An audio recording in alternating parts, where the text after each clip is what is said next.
your power and love. We sing, holy, holy.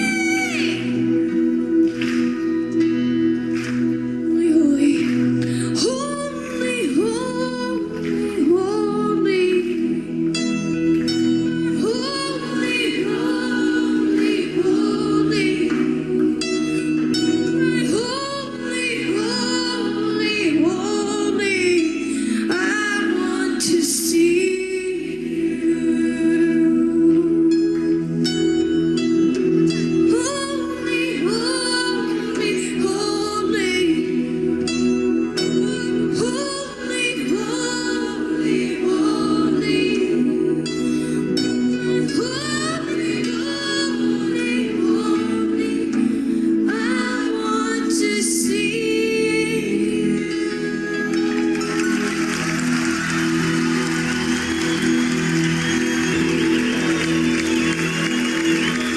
Wah, ya kita nggak perlu tunggu kita buta dulu kan, baru kita nyembah Tuhan. Kita nggak perlu kita dapat penyakit dulu kan, baru kita mau berserah sama Tuhan. Dari sekarang, kalau kita masih dikasih lengkap sama Tuhan, ayo bersyukur sama Dia, datang menyembah ke Dia. Karena cuma Dia yang layak disembah, Dia yang layak kita tinggikan lewat setiap mungkin kita tidak terlepas dari masalah, tapi biar ada masalah itu jadi tempat kita mengadu ke Tuhan. Kalau hidupnya kita flat aja semua ya, sepertinya kita kayak nggak butuh Tuhan. Tapi karena ada lembah kekelaman, ada titik terendah, kita tahu kita nggak bisa kalau kita nggak bareng sama Tuhan. Kita datang ke Dia, sembah, worship dengan tulus, bukan dengan minta apa-apa, tapi dengan apa yang kita mau kasih ke Tuhan. Tuhan, ini kondisiku, ini hidupku, ini masalahku, aku serahkan semuanya. Kemudi hidupku di tangan-Mu Tuhan. Aku nggak bisa sendiri, ampuni aku kalau aku ngandelin kekuatanku sendiri. Semoga dengan video ini, dengan anak tadi, kita disadarin, iya ya, kita ini dilahirkan, kita ada di tempat ini, kita ada di bumi ini itu untuk menyembah Tuhan. Menyembah tuh nggak cuma ngomong soal nyanyi, dengan tanganmu kamu bisa menyembah Tuhan. Dengan masakanmu, kamu masak buat orang, kamu bisa menyembah Tuhan. Dengan apapun yang Tuhan percayakan padamu, kamu bisa menyembah Tuhan. Aku bisa menyembah Tuhan. Pertanyaannya sekarang, apakah hari-hari ini kita sudah menyembah Tuhan? Dengan apa yang kita dipercayakan? Di kuliah, pekerjaan, keluarga, pelayanan, dimanapun itu, kita lakukan buat siapa? Buat diri kita atau buat Tuhan? Itu aja untuk video hari ini, singkat aja. Terima kasih, Tuhan Yesus memberkati. God bless you.